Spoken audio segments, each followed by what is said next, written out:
Have you ever been part of a significant moment in someone's life and not found out until much later? Story 1. Here is the story of the man who saved my life without ever knowing it. I was 22, just recently kicked out of college, moved back in with my parents, and was going to the local community college while working as a clerk at the Chicago Board of Trade.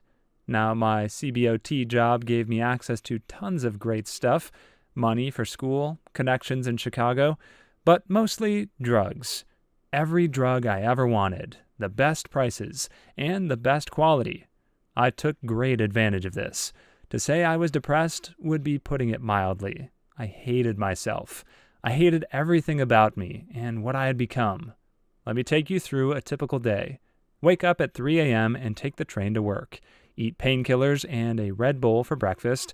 Get yelled at on the trading floor until 5 or 6 p.m., eat more painkillers, go to school from 7 to 11 p.m., eat more painkillers, go home, play video games, and eat more painkillers. Repeat. Repeat this every freaking day until the weekend came. The weekends weren't much different. I would simply add cocaine into the mix and stay up all night downing painkillers and snorting at minimum a gram or two of coke by myself. I was miserable. Adding my habitual cutting routine in the mix, and I can easily say this was the lowest point in my life. I thought about seppuku almost every day, and really can't explain how much I hated being me. Then one day, I bumped into a friend from high school. We literally walked into each other while I was going from work to class. We were never great friends before, but he was always a great guy. We ended up grabbing coffee and agreed to see a movie next week. At this point, I had not hung out with anyone I would consider a friend in about 8 months. I was super excited. A friend, someone to talk to. We ended up having a great bromance night out. Movies and hot wings, it was awesome. I was actually happy. From then on, every week we would either see or rent a movie. I can't really explain why, but this changed me. I started caring about myself again. I started trying harder in school. I slowed and eventually stopped using drugs, and I didn't feel the need to cut anymore. To this day, he has no idea that he literally saved my life. I've never really explained to anyone the massive impact he had on my life, and putting it all down like this is really causing me to tear up. Story 2. When I was in middle school, we had a big end-of-school dance. This was during the time of silk shirts for the guys and poofy sleeves for the girls, about mid-90s. During said dance, a girl who I knew but was not into asked me to dance. Because my mom raised me right, I knew what kind of courage it took for her to do that, especially at that awkward age. We danced, probably to Boys to Men or something, and that was that. No biggie in my mind. About 20 years later on Facebook, she hits me with this.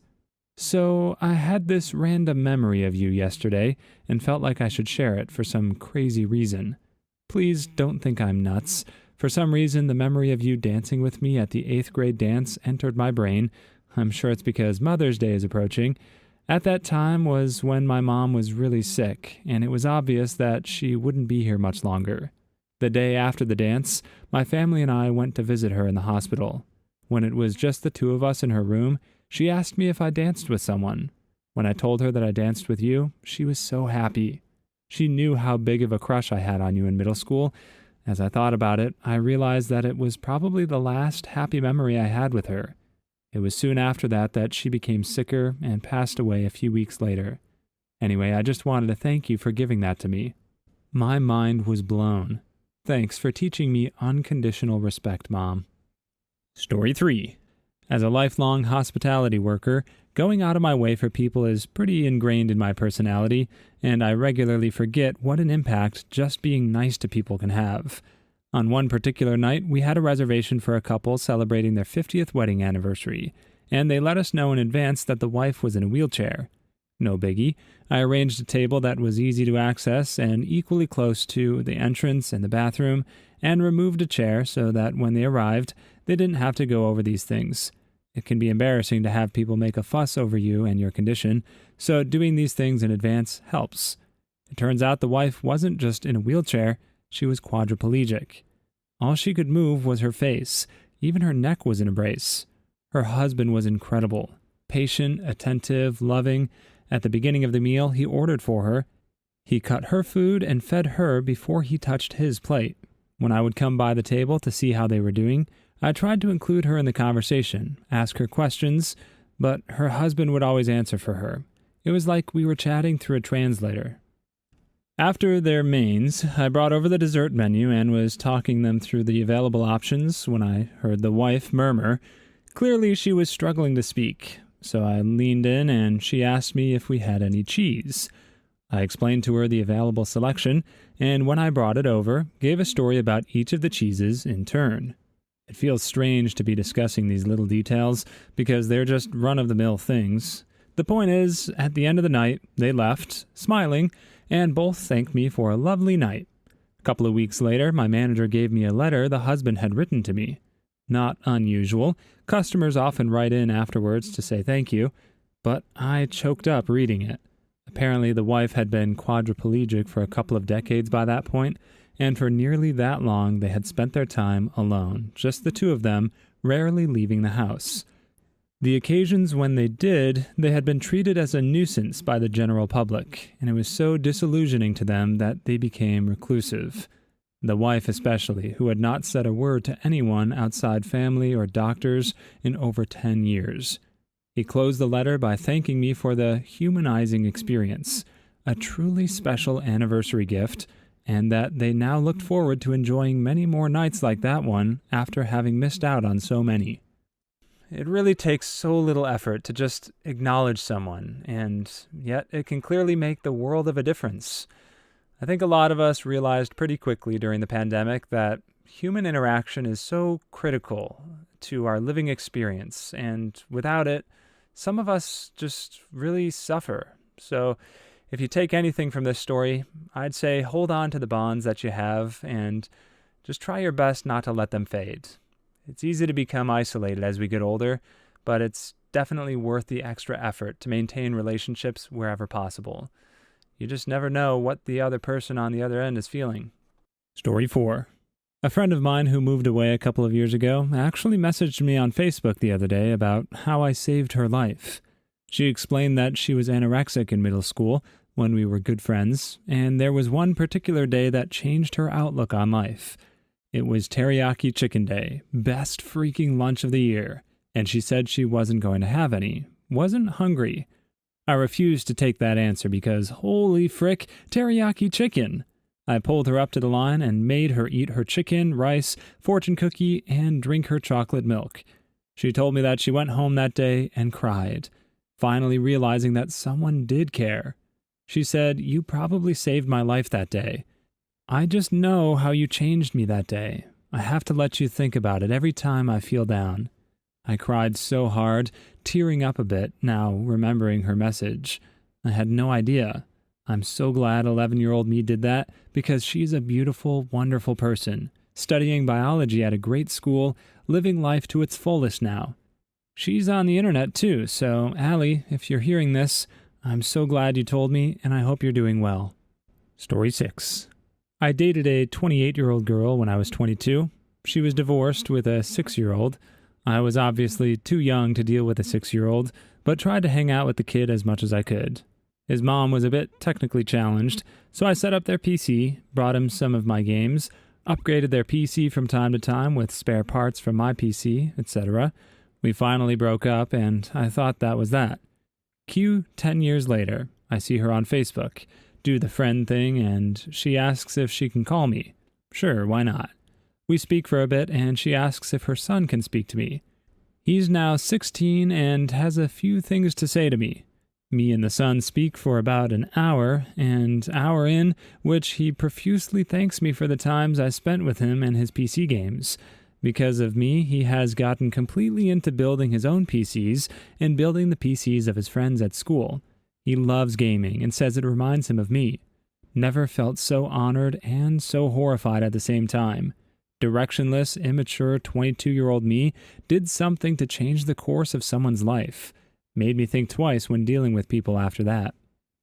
This one almost gets into the territory of, the butterfly effect, a concept that depicts how even the tiniest events can lead to a cause and effect chain of events that eventually drastically changes the world as we know it.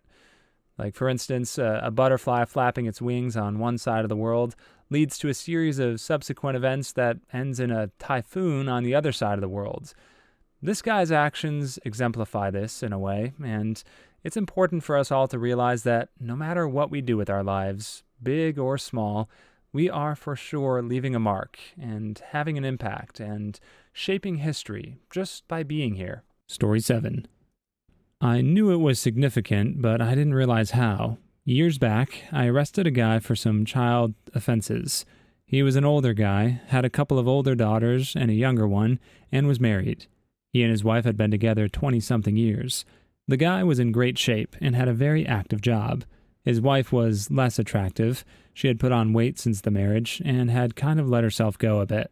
Incredibly sweet woman. So we arrested Dad. The daughters are crying, weepy. "We love you, Dad." So's the wife. Not in a crappy way, just broken up.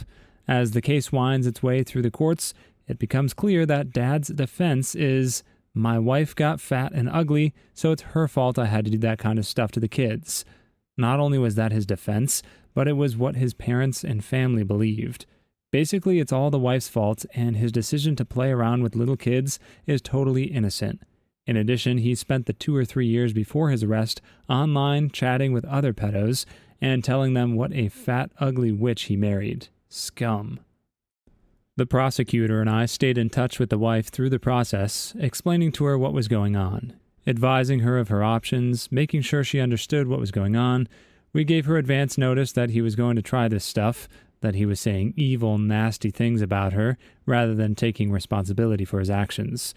And more importantly, that no one was buying it, and no one blamed her for that matter.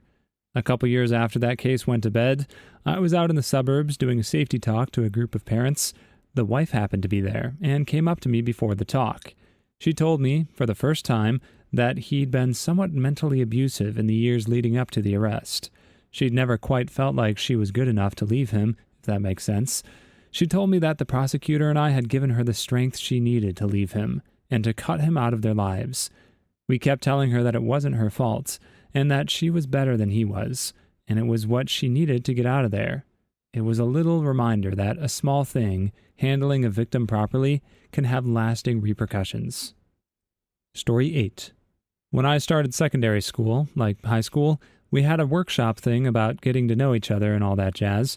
Just before lunch, the lady told us, "At lunchtime today, girls, I want you to sit with someone new, and that way everyone will make new friends." We were, of course, all thinking, yeah, right, that'll happen. So anyway, I was sitting with my friends in the canteen at lunch, and I looked around and happened to see this little Asian girl sitting on her own, reading a book, and I remembered what the lady had told us. So off I asked her if she wanted to sit with us. She seemed pretty surprised, but she agreed. I found out later that she had just moved from the Philippines, knew no one, and was expecting to be bullied for being different when I talked to her. We are really good friends now, and it was only when I was reading her blog that I found a post talking about it and realized how much it meant to her. She'd had an awful summer after she moved, was really missing all her friends, hating the weather, and basically feeling like her life was terrible. I felt really glad that I talked to her that day. Story 10. My grandfather, to this day, always wears this big jacket and beret-looking hat. When I was 3 or 4, as a joke, I decided to dress up as him and put the very oversized jacket and hat on. He was also a smoker at the time, so I took a cigarette out of the pack in his jacket and put it in my mouth, biting the filter end completely by chance. I then went and showed him how I was dressed.